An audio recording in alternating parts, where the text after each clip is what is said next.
ಬದುಕು ಜಟಕ ಬಂಡಿ. ನನಗೆ ಆಸೆ ಆಯ್ತು, ಬಂದೆ.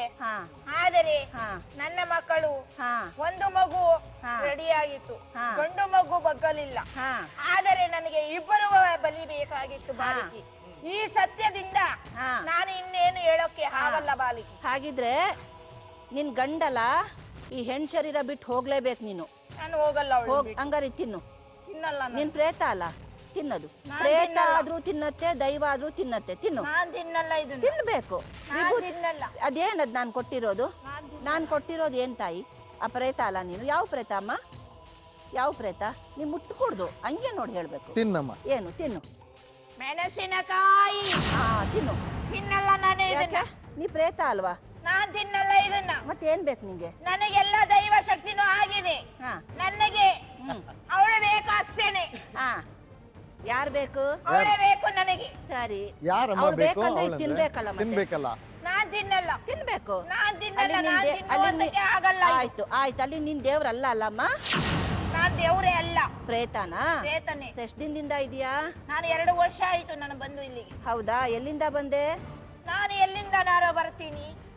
ಅದು ನನಗೆ ರೆಡಿ ಆಗಿತ್ತು. ಆದ್ರೆ ನೀವು ಮುರಿತಾ ಇದ್ದೀರಾ. ಹೌದು. ಯಾಕೆ ಮುರಿತೀರಾ? ನಾನ್ ಮುರಿತೀನಿ. ಯಾಕೆ ಮುರಿತೀರಾ? ಮನುಷ್ಯನಿ ನೀನ್ ತಗೊಳ್ಳೋ ಹಕ್ಕೇನಿದೆ? ನನಗ್ ಬೇಕು ಅವ್ರು ಮನುಷ್ಯರ ಹಕ್ಕೇ. ನೀನ್ ಮೆಣಸಿನ್ಕಾಯಿನೇ ತಿನ್ನಕ್ ಆಗ್ತಿಲ್ಲ, ಮನುಷ್ಯನಿಗೆ ಏನ್ ತಿಂತೀಯ? ತಿನ್ನಲ್ಲ. ಮೆಣಸಿನ್ಕಾಯಿನೇ ತಿನ್ನಕ್ ಆಗ್ತಿಲ್ಲ. ಯಾಕೆ ತಿನ್ನಲ್ಲ? ಅಲ್ಲಿ ನೀ ಬಿಟ್ಟು ಹೋಗ್ಬೇಕು. ಬಿಡಲ್ಲ. ಬಿಡ್ಲಿದ್ರೆ ನಾನ್ ಕಟ್ ಹಾಕ್ತೀನಿ. ಅಲ್ಲ, ಮುಂಚೆ ನೀನು ದೇವತೆ ಅಂತ ಹೇಳ್ಬಿಟ್ಟೆ, ಇವತ್ತು ಪ್ರೇತ ಅಂತ ಹೇಳ್ತೀಯ. ಆಮೇಲೆ ಏನ್ ಹೇಳ್ತೀಯ? ದೇವಿ ಅಲ್ಲ ತಾನೆ? ದೇವಿನೂ ಅಲ್ವಾ ನನಗೆ? ಈಗ ದೇವಿ ಅಲ್ಲ. ನಿನಗೆ ಗೊತ್ತಾಗುತ್ತೆ. ನೀನ್ ಹೇಳಿದ್ಯಾ ಪ್ರೇತ? ನೀನ್ ಪ್ರೇತ ಅಂತ ಹೇಳಿದ್ಯಾ, ಹೌದಪ್ಪ? ನಾನು ಎಲ್ಲಾ ತರದಲ್ಲೂ 12 ನಾಲ್ಗೆಯಲ್ಲಿ ಬರ್ತೀನಿ. ಒಂದು ನಾಲ್ಗೆಯಲ್ಲಿ ಮೊಸರು ಕೊಡಮ್ಮ. ನಾನು ಒಂದು ನಾಲ್ಗೆಯಲ್ಲಿ ಕೊಡಕ್ಕಾಗಲ್ಲ. 12 ನಾಲ್ಗೆಯಲ್ಲಿ ಏನ್ ನಿನ್ ಕೈಲಿ ಏನೂ ಆಗಲ್ಲ ಅಲ್ಲಮ್ಮ?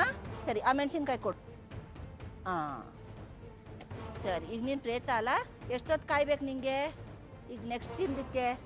ನೀ ಎಷ್ಟೊತ್ಗಾರ ಕಾಯಿ ಬಾಲಿಕೆ ಸ್ವತಃ 300 ಕಾಲ ನಾನು ಅವಳ ಮೇಲೆ ಇರ್ತೀನಿ ಅಂತ ಹೇಳಿದಿನಲ್ಲ. 365 ದಿನ ಇರ್ತೀಯಾ? 365 ದಿನ ಇರ್ತೀನಮ್ಮ. 300 ಕಾಲನೂ ಇರ್ತೀನಿ ಅವಳು. ಮತ್ತೆ ಇಷ್ಟು ದಿನ ನೀನು ಚೌಡೇಶ್ವರಿ ಅಂತಂದು ಹೇಳ್ಬಿಟ್ಟು ಪೂಜೆ ಪುನಸ್ಕಾರಗಳನ್ನು ಮಾಡಿಸ್ಕೊಂಡ್ಬಿಟ್ಟು ಕೊಟ್ಟಿರೋ ಶಾಪನೇ ಹಾದು ಅವಳಿಗೆ. ಅಲ್ಲ, ಇವತ್ತು ಪ್ರೇತ ಅಂತಿಲ್ಲ. ಪ್ರೇತ ಅಂತಿದ್ದಿಲ್ಲ. ಈಗ ಎಷ್ಟು ಜನರನ್ನ ಬಗ್ಸ್ತೀಯ ಹಿಂಗೆ? ಯಾವ್ದಾದ್ರು ಒಂದು ಗಟ್ಟಿಯಾಗಿ ಇಟ್ಕೊಳ್ಳಮ್ಮ. ಚೌಡೇಶ್ವರಿ ಅಂದ್ರೆ ಸರಿ, ಒಪ್ಕೊಳ್ಳೋಣ. ಇಲ್ಲಾಂದ್ರೆ ಪ್ರೇತ, ಎರಡರಲ್ಲಿ ಒಂದು ಯಾವ್ದನ್ನ ಗಟ್ಟಿ ಇಟ್ಕೋ. ಯಾರೀಗ ಪ್ರೇತ? ಜನ ನಂಬೇಕಲ್ಲ ನಿನ್ನ ನೋಡಿ. ಪ್ರೇತ. ಪ್ರೇತ ಚೌಡೇಶ್ವರಿ ಅಲ್ಲ. ಯಾವ ಪ್ರೇತ ಅಪ್ಪ? ಮೋಹಿನಿ. ನಾನು ಗಂಡು ಮೋಹಿನಿ ಅಂತ ಹೇಳಿದ್ದೀನಲ್ಲ. ಗಂಡು ಮೋಹಿನಿ. ಮೋಹನ. ಈಗ ಸದ್ಯಕ್ಕೆ ಒಂದ್ ಸ್ವಲ್ಪ ಹೊತ್ತು ರೆಸ್ಟ್ ತಗೋ, ಬಿಟ್ಟು ಹೋಗು ಆಯ್ತಾ? ನೀರ್ ಬೇಕಾ? ನೀರ್ ಬೇಕೇನಮ್ಮ? ಸ್ವಲ್ಪ ಕೊಡು. ಸರಿ, ಹೋಯ್ತು ಬಿಡು, ಹೊಡೋಯ್ತು ಬಿಡು. ಆಯ್ತಮ್ಮ. ಊದ್ಬತ್ತಿ ವಾಸನೆ ಬರ್ತಾ ಇದೇನಮ್ಮ? ಬಂತು, ಸಮಾಧಾನ ಆಯ್ತು ನೋಡಿ ಈಗ. Oh, this is the thing which is happening. ನಮಸ್ಕಾರ. ಯಾವ ಊರ್ನವರು ನೀವು? ದೊಡ್ಡಬಾಣಸ್ವಾಡಿ. ಬೆಂಗಳೂರಲ್ಲಿ. ಏನೇ ನಿನ್ನ ಹೆಸರು? ಸಹನಾ. ಓದ್ತೀಯ ಸಹನಾ? ಏನ್ ಓದ್ತೀಯಮ್ಮ? 9th. ನಿಮ್ಮ ಯಜಮಾನ್ರ? ಏನ್ ಕೆಲಸ ಮಾಡ್ತೀರಿ? ಮಾರ್ಕೆಟ್ ಅಲ್ಲಿ ಫ್ರೂಟ್ ಸಪ್ಲೈ ಮಾಡ್ತೀವಿ. ಫ್ರೂಟ್ಸ್. ಯಾವಾಗ್ಲಿಂದಮ್ಮ? ಮೊದ್ಲು ನಡೆದಿದ್ದು ಇದ್ರಲ್ಲಿ ಮಾರ್ಲಮಿ ಸೀಸನ್ ಅಲ್ಲಿ ಇವ್ರಿ ಹಬ್ಬಕ್ಕೆ ಹೋಗಿದ್ರು. ಅವ್ರ ತಂದೆಗೆ ತೀರ್ಕೊಂಡಿದ್ರು. ಅವರಿಗೆ ಪೂಜೆ ಮಾಡಕ್ಕೆ ಅಂದ್ಬಿಟ್ಟು ಹೋಗಿದ್ರು ಮೇಡಮ್. ಅಲ್ಲಿಗೆ ಹೋಗಿ ಬರುವಾಗ ನಾನು ಮನೇಲಿ ಒಬ್ಳೆ ಇದ್ದೆ. ಮಗು ಮತ್ತೆ ನಾನು ಇಬ್ಬರೇ ಇದ್ದಿದ್ದು ಮೇಡಮ್. ಒಬ್ಬ ಮಗ ಇದ್ದಾನೆ. ಮನೆಗೆ ಬಂದು ಒಂದು ಬೆಕ್ಕು ತರ ಕೂಗಿ ಹೆಸರು ಹಿಡಿದು ಕರೀತು ಮೇಡಮ್. ನನ್ನನ್ನು ಮಾತ್ರ ಅನಿತಾ ಅನಿತಾ ಅಂತ 3 ಸಾರಿ ಕರೆದು, ನಾವು ಇರೋ ಸ್ಥಳದಲ್ಲಿ ಒಂದು ಎಡಗಡೆಗೆ ಕಿಟಕಿ ಇದೆ. ಆ ಕಿಟಕಿ ಹತ್ರ ಬಂದು ಒಂಥರ ರೆಟ್ಟನ್ನ ಹಳ್ಳಾಡಿಸ್ದಂಗಾಯಿತು. 2 ಗಂಟೆ ರಾತ್ರಿ ಮೇಡಮ್. ಆ ಥರ ಆಗಿ ನನಗೆ ಎಚ್ಚರ ಆಗಿಬಿಟ್ಟು ಮಲ್ಕೊಳ್ಳಿಲ್ಲ. ಲೈಟ್ ಹಾಕೊಂಡು ಕೂತ್ಕೊಂಡೆ. ಆದಮೇಲೆ ಕೊಠಾರದಲ್ಲಿ ಇದ್ದಾರೆ, ಓನರ್ ಇದ್ದಾರೆ. ಆ ಓನರ್ ಹತ್ರ ಹೇಳಿದೆ ನಾನು. ಓನರ್ ಹತ್ರ ಹೇಳಿದಾಗ ಓನರು, ನೀವು ಏನಮ್ಮ ನಿಮಗೆ ಪರಿಚಯ ಇಲ್ದೇ ಯಾರು ಬರ್ತಾರೆ ನಿಮ್ಮ ಮನೆಗೆ? ಆ ಥರ ಎಲ್ಲ ಬರೋಕ್ಕಾಗಲ್ಲ. ಫಸ್ಟ್ನೇ ಮನೆ ಬಿಟ್ಟು ಮತ್ತೆ ನಿಮ್ಮ ಮನೆ ಬರಬೇಕಾದ್ರೆ ಏನು ಕಾರಣ ಅಂತ ಕೇಳಿದರು. ಆಮೇಲೆ ಸರಿ ಅಂದ್ಬಿಟ್ಟು ಇವ್ರ ಹತ್ರ ಹೇಳಿದೆ ಫೋನ್ ಮಾಡಿ. ಥರ ಕರಿತಾ ಇದೆ, ನನಗೆ ಅದೇನು ಅಂತ ಗೊತ್ತಿಲ್ಲ, ನನಗೆ ಭಯ ಆಗ್ತೈತೆ, ಮನೆಗೆ ಬನ್ನಿ ಮನೆಗೆ ಬೇಗ ಅಂತ ಹೇಳಿ ಕರೆದೆ ಮೇಡಮ್. ನಾನು ಅಷ್ಟು ಕರೆದಾದ್ಮೇಲೆ ಒಂದು ಗ್ಯಾಪು 1-2 ತಿಂಗಳು 3 ತಿಂಗಳ ಬಿಟ್ಟು ಇದು ಮೈ ಮೇಲೆ ಬಂತು. ನೀನು ಯಾರು ಅಂತ ಇವರು ಕೇಳಿದ್ರಂತೆ. ಇವ್ರು ಕೇಳಿದ್ಮೇಲೆ ನಾನು ಚೌಡಿ ಅಂತ ಹೇಳ್ತಂದೆ. ಯಾವಾಗ ಹೀಗಾಗುತ್ತೆ? ಇದು ಅಕ್ಟೋಬರ್ ತಿಂಗಳಲ್ಲಿ ನಮ್ಮ ತಂದೆ ಮತ್ತು ಹಿರಿಯರೆಲ್ಲ ತೀರ್ಕೊಂಡಿದ್ದಾರೆ. ಅದು ಮಾಮೂಲಿ ಎಡೆಯಕ್ಕೂ ಸಂಪ್ರದಾಯ. 9ನೇ ಪಿತೃ ಕಾರ್ಯ ಮಾಡ್ತಾರಲ್ವಾ, ಮಾಲೆ ಅಮಾವಾಸ್ಯೆ. ಮಾಲೆ ಅಮಾವಾಸ್ಯೆ ಅವತ್ತು ನಾವು ಹೋಗಿದ್ರಾ ನೀವು? ಅದಕ್ಕೆ ನಾವು ಹೋಗಿ ಈ ಥರ ಆಯ್ತು ಅಂತ ಹೇಳಿದ್ರು ಅವರು.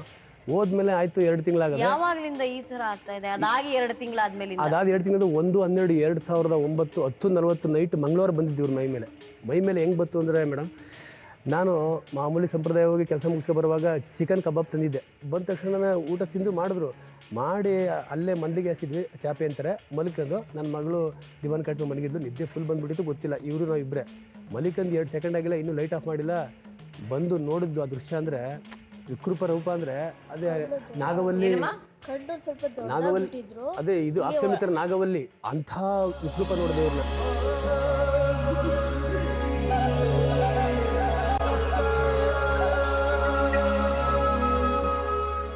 ನನಗೆ ವೈರಾಮಯ ಅಂತಾಯಿತು. ಮೊನ್ನೆ ಈ ನನ್ನ ಮಗಳು ತಬ್ಬಿ ಎತ್ಕೊಂಡು ದಿವಾನ್ ಕಟ್ಟಿಂದ ಆಚೆ ಓಡ್ಬಿಟ್ಟೆ. ನನ್ನ ಕೈಲಿ ಇರೋಕ್ಕಾಗಲಿಲ್ಲ ಮನೆಯೊಳಗೆ. ಅಷ್ಟು ವಿಕೃಪ, ಅವ್ರ ಮುಖ ಕಣ್ಣು ಎಲ್ಲ ಅಷ್ಟಿತ್ತು. ಆಗ ಅಕ್ಕಪಕ್ಕದವರೆಲ್ಲ ಅಂಗ್ಲಾಚಿ ಬೇಡ್ಕೊಂಡೆ, ಕರೆದೆ, ಎಲ್ಲ ಬಂದರು ಒಳಗೆ ಹೋಗೋಕ್ಕಾಗಲ್ಲ ಯಾರು.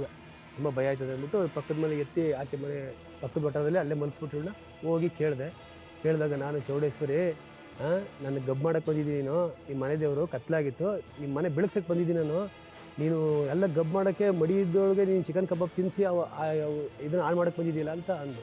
ನಾನು ಇದನ್ನ ನಂಬಲ್ಲ, ಮಾಡೋಕ್ಕಾಗಲ್ಲ. ನಮ್ಮಮ್ಮ ಶ್ರೇಷ್ಠವಾದ ತಾಯಿ, ಆ ತಾಯಿ ಚೌಡೇಶ್ವರಿ ಬ್ರಾಹ್ಮಣಗೀತೆ ಅಂತಾರೆ, ಕಂಟು ಕಸಿ ಗಬ್ಬು ಆಗೋದು ಅದು ಆಗೋದಿಲ್ಲ. ಹಂಗಾಗಿ ನೀನು ಹೆಂಗೆ ಬಂದೆ ಹೆಣ್ಣಿಂಗ್ಸ್ ಮೇಲೆ ಆಯಿತು ಅಂತ ವಾದ ಮಾಡಿದೆ. ಇಲ್ಲ ನಾನು ಚೌಡೇಶ್ವರನೇ, ಹಂಗೆ ನಾನು ಪೂಜೆ ಮಾಡ್ತೀಯಾ ಅಂತಂದು. ಸರಿ, ಏನು ಪೂಜೆ ಮಾಡ್ಬೇಕಮ್ಮ ಅಂತ ಕೇಳಿದೆ. ಡೈಲಿ ಪೂಜೆ ಮಾಡೋದು. ಡೈಲಿ ಪೂಜೆ ಮಾಡೋಕ್ಕೆ ನನ್ನ ಕೆಲಸ ಶಕ್ತಿ ಇಲ್ಲ, ಕೂಲಿ ಮಾಡಿದ್ರೆ ಉಂಟು, ಇಲ್ಲ ಮಕ್ಕಳೇ ಸಾಕಬೇಕು, ಓದಿಸ್ಬೇಕು, ಎಲ್ಲ ಮಾಡಬೇಕು. ಈಗ ಕೊಟ್ಟಿದ್ಯಾ, ಈಗ ಹೆಂಗೋ ಸುಖವಾಗಿ ಅಷ್ಟು ಸಂಪಾದನೆ ಮಾಡಿ ಹೆಂಗೋ ಮುಂದೆ ಬರ್ತಾ ಇದೆ, ಅದನ್ನೇ ಮುರಿಕ್ ಮಾಡಿದ್ಯಾ. ನಾನಂತೂ ಗುಡಿಗೆ ಹೋಗಿ ಪೂಜೆ ಮಾಡಲ್ಲ, ಮತ್ತು ಇಲ್ಲಿ ಬೇಕಾದ್ರೆ ವಾರ ಪೂಜೆ ಮಾಡ್ತೀನಿ ಅಂತ ಒಪ್ಕೊಬಿಟ್ಟೆ. ಆ ಬೈಕೆ ಒಪ್ಕೊಬಿಟ್ಟೆ ಗುರುಜಿ. ಈಗ ಎಷ್ಟು ದಿನಕ್ಕೆ ಒಮ್ಮೆ ಹೀಗೆಲ್ಲ ಆಗುತ್ತೆ? ಡೈಲಿ ಅವಾಗವಾಗ. ಏನಾಗತ್ತೆ ನಿಮ್ಗೆ ಹಾಗಾದಾಗ ಮೆದುಳುಗೆ ಜಾಸ್ತಿ ಹಿಡ್ಕೊಂಡ್ಬಿಡುತ್ತೆ. ಮೆದುಳು ಹಿಡ್ಕೊಂಡು ಮುಖ ಊತ ಬಂದ್ಬಿಡುತ್ತೆ. ಮುಖ ಊತ ಬಂದು ಇಲ್ಲಿ ಮತ್ತೆ ಕಣ್ಣು ದೃಷ್ಟಿ ಜಾಸ್ತಿ ರೆಡ್ ಆಗ್ಬಿಡುತ್ತೆ ಮೇಡಮ್. ಹೇಗೆ ಕಡಿಮೆ ಮಾಡಿಸ್ತೀರಿ? ಹೇಗೆ ಚೌಡೇಶ್ವರಿನ ಕಳ್ಸೋದು ಹೇಗೆ ನೀವು?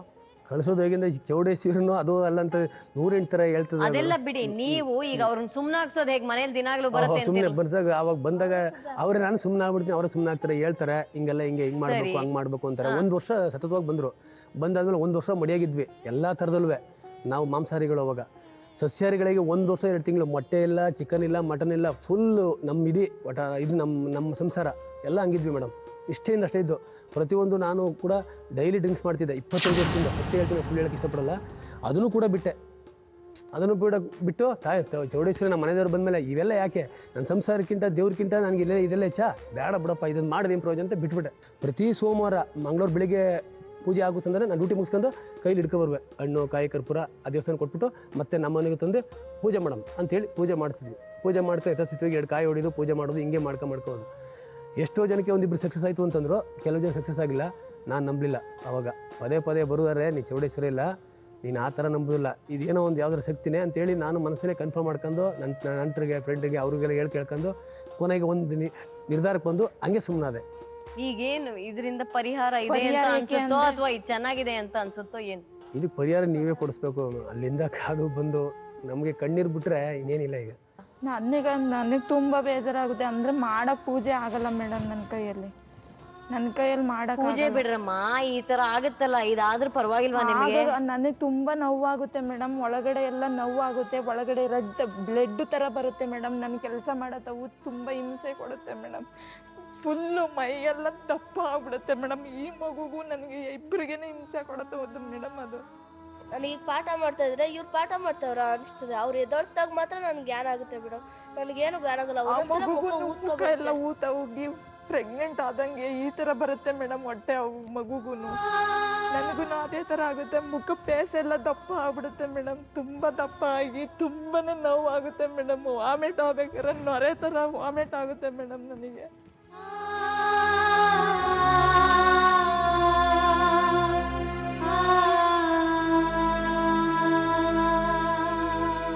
ಬದುಕು